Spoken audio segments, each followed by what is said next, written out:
Welcome to Life is for Living. I'm your host, Kylee Buckley, and I'm here with David J Riddell from the School of Living Wisdom. Welcome, David. Thank you. Tell me, David, we hear a lot about crazy makers. What is a crazy maker? Well, it's a slang term. It's a colloquial term, if I can use that word, for what is more officially and professionally known as a borderline personality disorder. We're probably no further ahead, but that has been the title adopted by the DSM-5, which is a diagnostic manual for mental illness. And while I'm a bit impatient with borderline personality disorder, I probably haven't done any better by coining the term crazy maker. So maybe we could think of this person as someone has a mind like a compass that is under the duress of an external influence like a magnet. We know the effect a magnet has on a compass.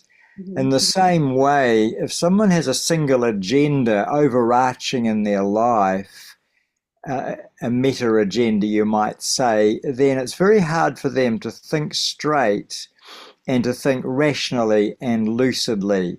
Something is tugging on their mind, and there's a hidden agenda behind the curtain, as it were. And if you live with one of these people, life can be very difficult indeed. I would go so far as to say that some people have ended their lives rather than trying to endure living in close proximity to a crazy maker, and other people have got quite sick. They have a gravitational force field around them that spells trouble for anybody who gets caught in it. These people pretend to be victims while they're actually bullying. These people believe that life is against them and that they have to strike first, because if they don't, they themselves will be disemboweled emotionally. And very defensive people who cannot think straight, do not reason well, take offense where none was ever intended, and like a speedboat on the lake, they leave a wake of trouble and disillusioned people. You can pick a crazy maker by a wake of disillusioned people who no longer trust them. Therefore, if they're the CEO of a company, they have a very high turnover of staff and lawsuits that follow their decisions. Or if they're a spouse, they're likely to have a divorce. Uh, Counsellors struggle with them. Lawyers love them, of course, because crazy makers pay some pretty big legal fees in the process of getting through a divorce. And by loving them, what I mean is they're going to pay for the lawyer's new boat or new holiday house or overseas trip.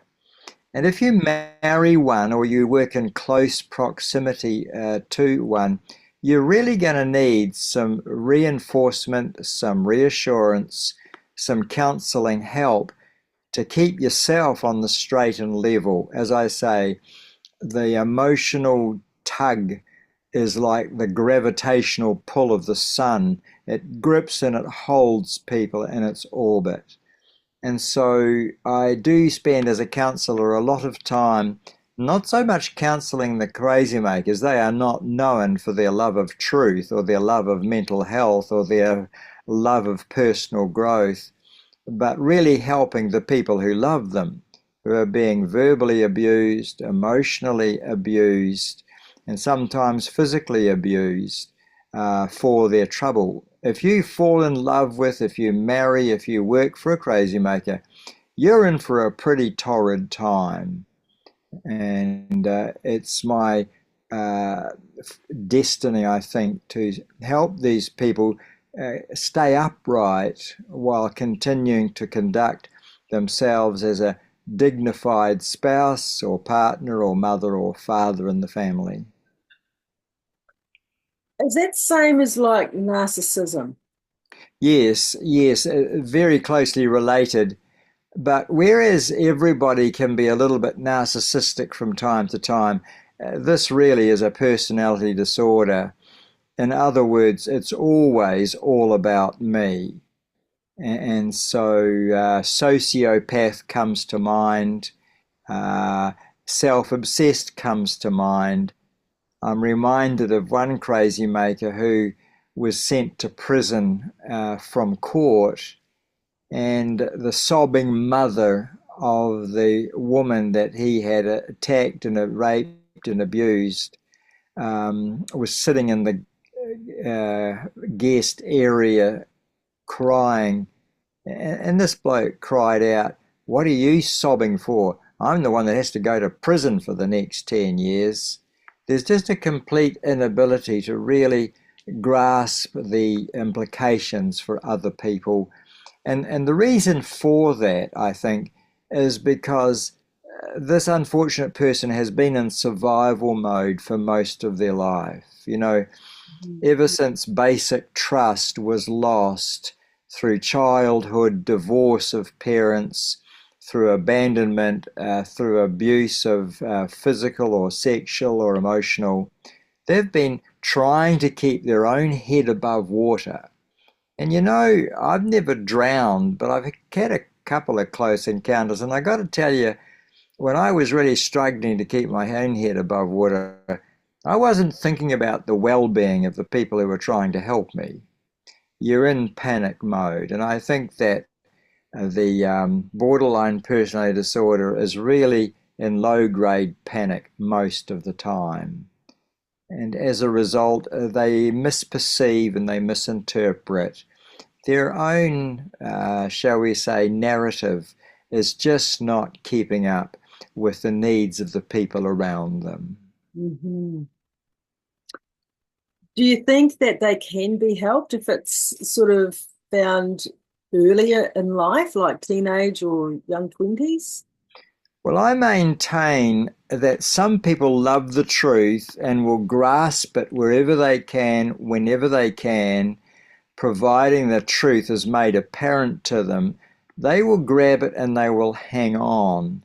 But what intrigues me is that some of my clients love the truth and will search out and seek out the truth, whereas it wouldn't be too strong enough to say that some of my clients actually hate the truth. They will avoid it, they will abuse anybody who tells them the truth. They've lived for their own delusions their whole life. And my thought is that some people come to the light like a moth to a night light, and others are much more like cockroaches. If you turn the light up too bright, they will flee it, they will escape it. And so I guess in some regards we're talking about the cockroaches of humanity who hate truth, and they will hate you if you tell them the truth. Mm. They've spent their whole life avoiding the truth. So if you've got a family member or a loved one that is behaving like this, how do you deal with them to have them in your life? Because it could be very difficult because it'll be like a false relationship, would it not? Where you can't really be honest with them because they can't handle it. That's exactly right. Some people can't handle the truth and will punish you if you tell them the truth because they're living in a psychosis. They're actually living in a strong delusion. We can all have delusions about, I don't know, how our weight, our fitness, how much credit card debt we've got. We can all be prone to denial. But these guys live in denial. And anybody who insists on telling them the truth will be perceived as somehow betraying them or not on their side, disloyal, shall we say. And it's pretty hard work trying to carry on a business or marital or intimate relationship with such a person. And I noted with interest that Otago University Bookshop have reported that Stop Walking on Eggshells, which is a book written for those trying to live with or love a crazy maker. That book by Mason and Krieger, called Stop Walking on Eggshells, is some very practical advice for people in this predicament. It's been the best seller, I think, for Otago Bookshop for about 3 years running. Wow. So one assumes that the universities have got more than their share of crazy makers. Yeah. But the worst kind are both very, very intelligent and deeply, deeply insecure. If you get that combination in your spouse, you've got your hands full. Because I suppose they can argue anything their way at any time. And if it ever looks like they're losing, they can just swap sides and you'll start to think you're going crazy. They have multitude tricks and devious mannerisms to make sure they're always on top. And of course, if they're always on top, somebody's got to be underneath, don't they? Some of them, somebody's got to be beneath. And you can only prove you're righteous if you can prove the other person guilty. And they're very good at that. Yes, yes. So you said a statement earlier on that they are deeply insecure. So is this, it's not about behaving like this to gain, it's because of their insecurity? Exactly. They're drowning in slow motion. As smoking is suicide in slow motion, crazy makers are drowning in slow motion, and they can't bear the threat of rejection or of disappointment. So they become control freaks, or they become Klingons and codependent. There's 3 or 4 unbearable feelings that we've spoken of before that are almost always present in a crazy maker's psyche. And these are the unbearable feelings of disappointment, rejection, guilt, because they don't do guilt, can't accept guilt, can't apologize, they don't apologize. And if they do apologize, they're just sorry that you feel that way. There's still no accepting responsibility for their own contribution. And there's one other, it slips my mind right now, but those are the big 3. Can't do guilt, can't do rejection, and can't do disappointment. The other one will come to me in a minute. But if you know anybody who is very insecure, what you'll find is they misconstrue and misinterpret the things you say according to their own projection and their own agenda. And so they're kind of dangerous to talk to, because they'll take what you're saying, give it their personal twist, and then fire it straight back at you. And they've got to be called out when they do that, Kylee. You've got to be able to push back. And so assertiveness is the number 1 life skill for the person who's loving a crazy maker. They must be further trained in assertiveness if they're going to live contentedly and safely with one of these borderline personality disordered people. Remember, they have a single agenda, and that single agenda is their own survival, their own innocence, their own avoidance of disappointment. And the 4th unbearable feeling has just occurred to me. It's one of powerlessness. They don't do powerlessness. And if you hang a crazy maker over any one of those 4 feelings, you're going to see what they're capable of, and it's not pleasant and it's not pretty. And they just don't have empathy for anybody else. Well, they're too busy trying to keep their own head above water to develop empathy, especially if they're under pressure. But I have to say, I have every hope for these people, as long as I can find their unbearable feeling and teach them how to sit with it, how to live with it, how to be with it. As soon as they can learn to be with this feeling, then they don't have to reach for their survival kits. And in the next session, I want to talk to you about the kinds of survival kits that crazy makers practice which give themselves away. In Right. other words, you can register what's going on here from the kind of defense mechanisms and survival kits that these people indulge in.